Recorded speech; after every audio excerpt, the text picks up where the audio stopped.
Spoštovani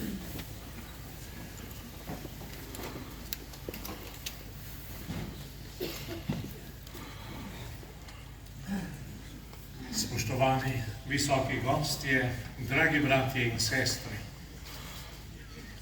že od leta 1990 se zbiramo pri sveti maši tukaj, pod Krenom v Rogu, na mestu, kjer je nadškof Alojzij Šuštar 8. julija tistega leta vodil slovesnost, za katero je rekel, da je simbolični krščanski pogreb domobrancev, ki so tu ali drugje našli svojo smrt.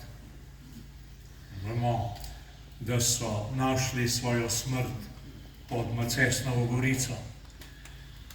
In je nadaljeval, s tem stopajo domobranci v javnost in enakopravnost v slovenskem občestvu mrtvih in živih. Molitve za mrtve opravljamo tudi za vse druge žrtve vojnih in povojnih let, za slovenske partizane, ki so padli v boju, za vse druge žrtve vojne. In zato na tem mestu lepo pozdravljam najprej vse sorodnike pomorjenih, predstavnike Nove slovenske zaveze, ki organizira vsakoletni molitveni in pietetni spomin na tiste, ki so jih v teh gozdovih in na toliko drugih krajih pripeljali na rob brezna in jim vzeli življenje. Pozdravljam tudi vse predstavnike političnega in družbenega življenja in vse tiste, ki ste pripravljeni storiti vse, kar je v vaši moči, da bi ti kraji smrti postali mesta srečanja med tistimi, ki si prizadevamo, da bi kot narod sprejeli težko in morečo preteklost, saj drugače ne bomo mogli v resnici živeti svobodno. Ko sem prebiral knjigo Franca Pedička z naslovom Razklani čas, me je posebej prevzel odlomek, ki bi ga želel deliti z vami. Pravi, ne vem, ali se je na Slovenskem še kdaj toliko molilo, kakor se je maja in junija 1945. leta. Tako izranjenih in izdanih src in duš. Molilo se je v Vetrinju, posebno v spoznanju, kam vodijo tisoče fantov in mož domobranske vojske. Molilo se je na Teharjah, dan in noč, tiho in vpijoče, roteče in odpuščajoče. Lahko slutimo, pravi, kako se je molilo v Rogu pred zadnjimi smrtnimi dihi tisočev in tisočev. Molilo se je po vseh slovenskih domovih, ki so pogrešali drage svojce. 3/4 Slovenije je bila ena sama velika molilnica, pritajena cerkev, prepolna hlipajočih mater, žena in otrok. Okrog njih pa pesem in vrisk pijanega, maščevalnega in preklinjajočega zmagoslavja. Kdor ni doživel Turjaka, Vetrinja in Teharij, ne ve, kaj pomeni moliti. Pediček je doživel vse troje, Vetrin, Turjak in Teharje. Ne ve, da molitev ni žebranje besed in obrazcev, temveč najgloblji pogovor srca in duše z Bogom, je dvogovor življenja in smrti, samo izpraševanje in odpuščanje. Je vzpon duha na najvišje ravni ponižnosti in dobrotnosti, kjer ni več poniglavosti dnevov življenja in medsebojnih odnosov, temveč seboj spravljeni mir, sreča, milost, blaženost. Izravnano z vsem zunaj in znotraj človeka. In te Pedičkeve besede potrjuje pričevanje Franca Dejaka, enega od tistih, ki so se čudežno rešili iz brezna pod Macesnovo gorico, kjer so bili v resnici pomorjeni naši domobranci.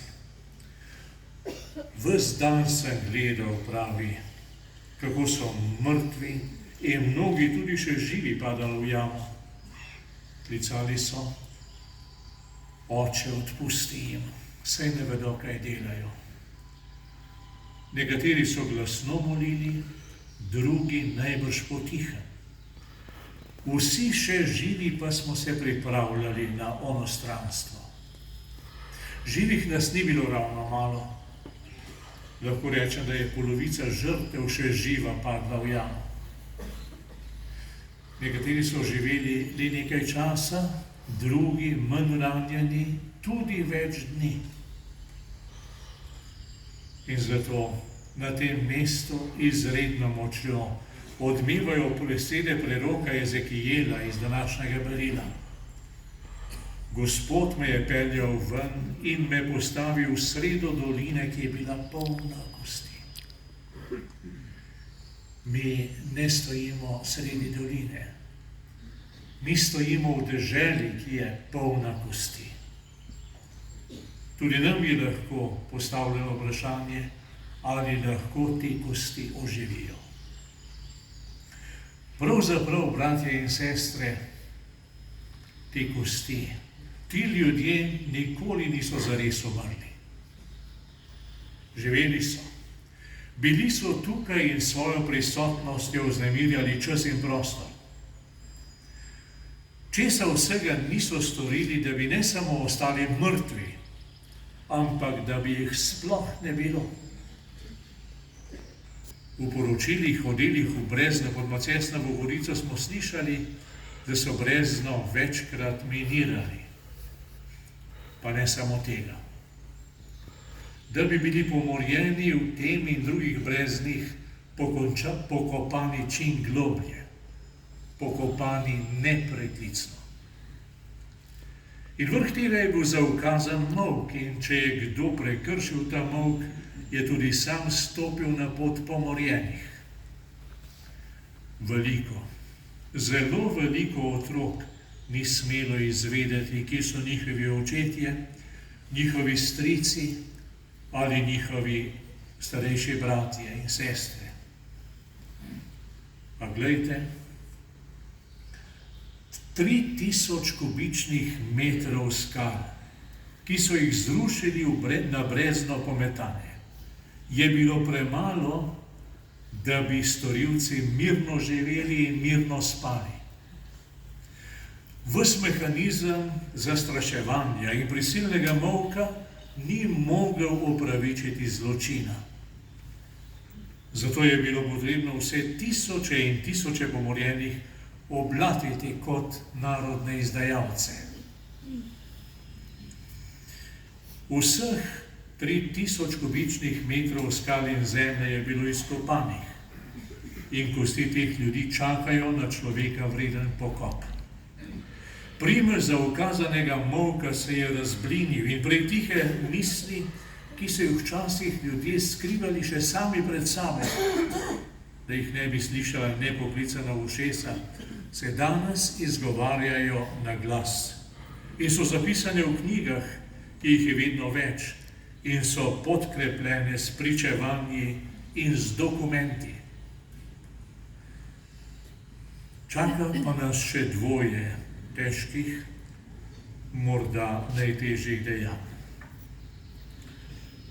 Hotel sem reči, da jih je treba oprati madeža izdajstva, pa vem, da ta beseda ni prava. Saj izdajstva ni bilo in mi to vemo.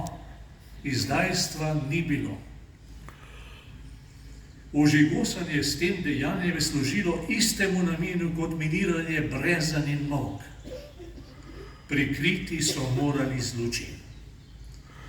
Morda celo bolj sami pred sabo, kot pred tistimi, ki so smeli samo v srcih jokati za svojimi pomorjenimi.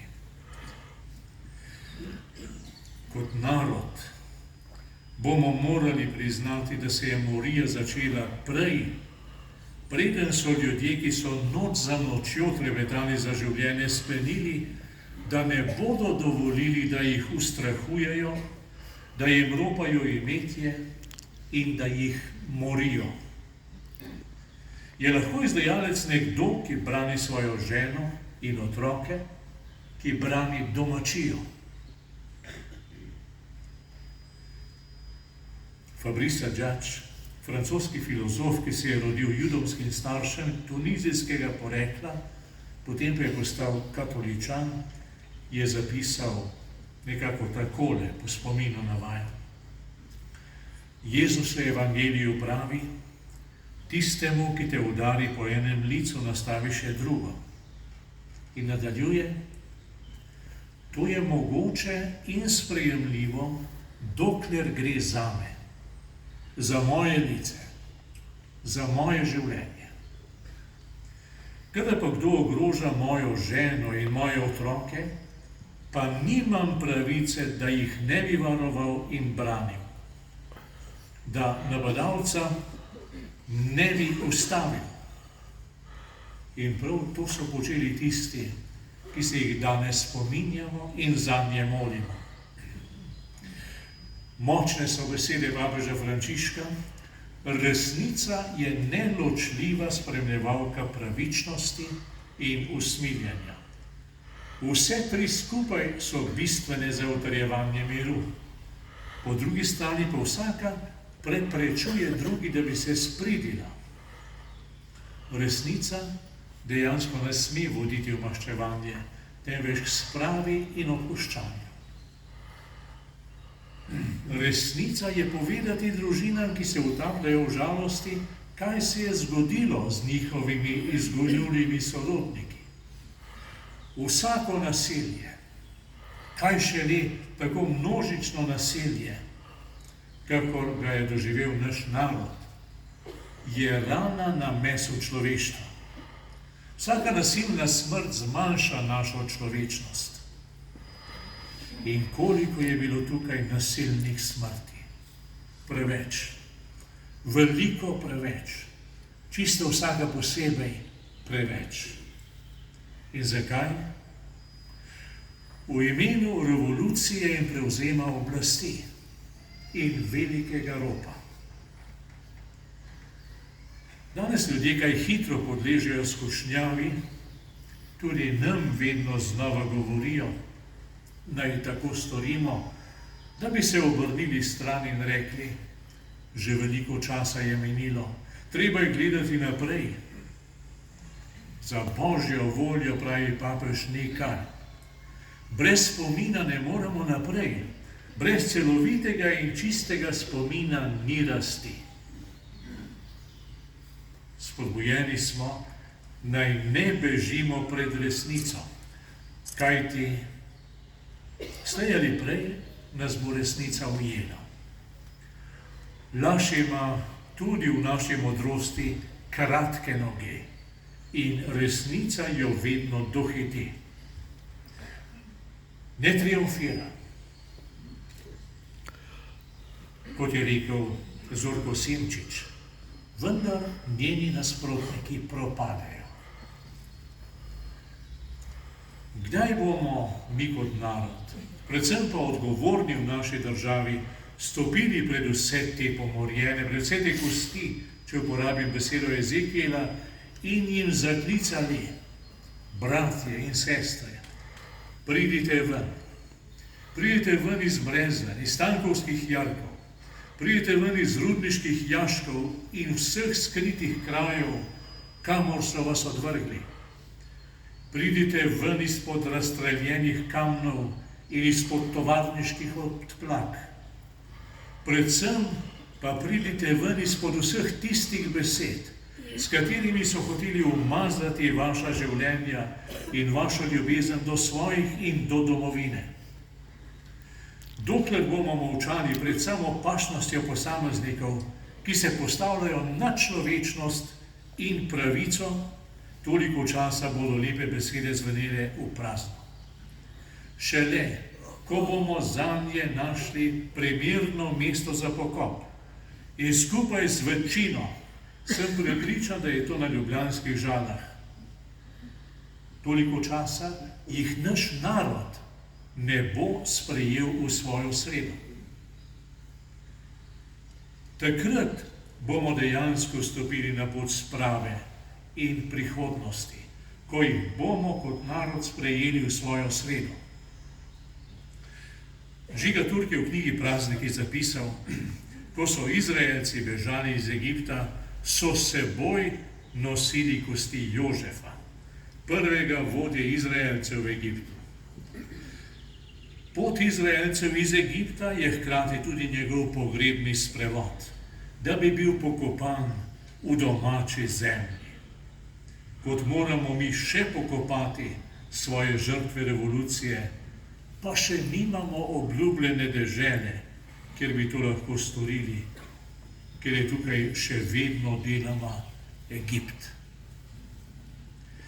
Bog daj, da bi bili to sposobni in pripravljeni storiti. Potem bodo to in vsa druga podobna mesta po Sloveniji postali kraji spomina, molitve in odpuščanja. Amen.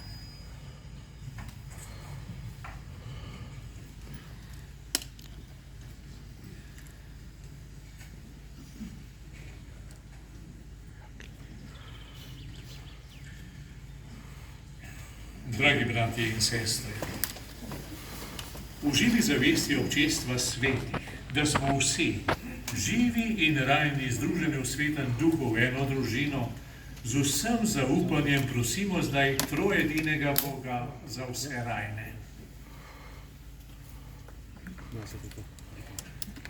Prosimo za Cerkev na Slovenskem, naj po zasluženju tolikih mučencev iz duhovniških vrst in trpljenja škofov Rožmana in Volka vedno ostane branilka resnice in življenja. Prosimo, da usliši nas. Usmiljeni Jezus, po priprošnji tvojih svetnikov, posebej tvoje matere, te prosimo za blagoslov vseh, ki se resnično trudijo za dobro Slovenije in vseh njenih državljanov, podpiraj jih pri njihovem delu. Prosimo, da usliši nas. Dobri in usmiljeni Bog, sprejmi žrtev slovenskih mučencev in razli svojo milost nad Slovenijo in nad vsem slovenskim narodom, da bo tebi v čast stopal v varno prihodnost ter napredoval v duhovni in vsakršni blaginji. Prosimo, da usliši nas. Srce Jezusovo, vir vse tolažbe, naj neizrekljivo trpljenje krivice in ponižanja, ki so jih družine pomorjenih v zapovedanem molku molče nosile desetletja, obrodijo obilen sad.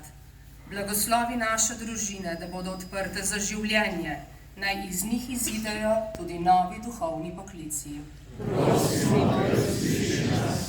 Bog ljubezni, prosimo te za naš narod, da bi bilo človekovo dostojanstvo zanj vedno nedotakljiva vrednota in da bi se vedno znova odločal za življenje in ne za smrt. Prosimo, da usliši nas. Dobri Bog, v tvoje usmiljene roke izročamo vse, ki so v teh krajih in po drugih moriščih po Sloveniji delali hudo, ter vse, ki ne znajo ali ne zmorejo doumeti globine storjenega zla, naklonim spoznanje resnice in milost notranjega spreobrnjenja. Prosimo, da usliši nas. Prosimo za naše rojake v zamejstvu in po svetu, naj pod Marijinim varstvom ostanejo zvesti Bogu, slovenskemu izročilu in besedi. Prosimo, da usliši nas. Česar oko ni videlo in uho ni slišalo, je Bog pripravil njim, ki ga ljubijo. Nebeški Oče, naj to lepoto, srečo in mir pri tebi uživajo vsi pomorjeni fantje in možje. Prosimo, da usliši nas.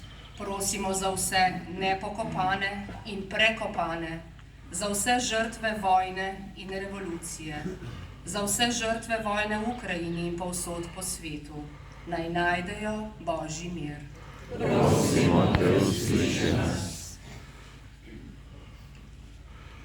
Bratje in sestre, ko smo Gospodu izročili prošnje za vse naše pokojne, za vse tiste, ki potrebujejo spoznanje, za vse tiste, ki odločajo, izročimo Gospodu Bogu tudi svojo prošnjo za to, naj vsakemu izmed nas podeli tisto, kar v življenju potrebuje, da bo mogel v polnosti živeti kot človek in kristjan po Kristusu našem Gospodu.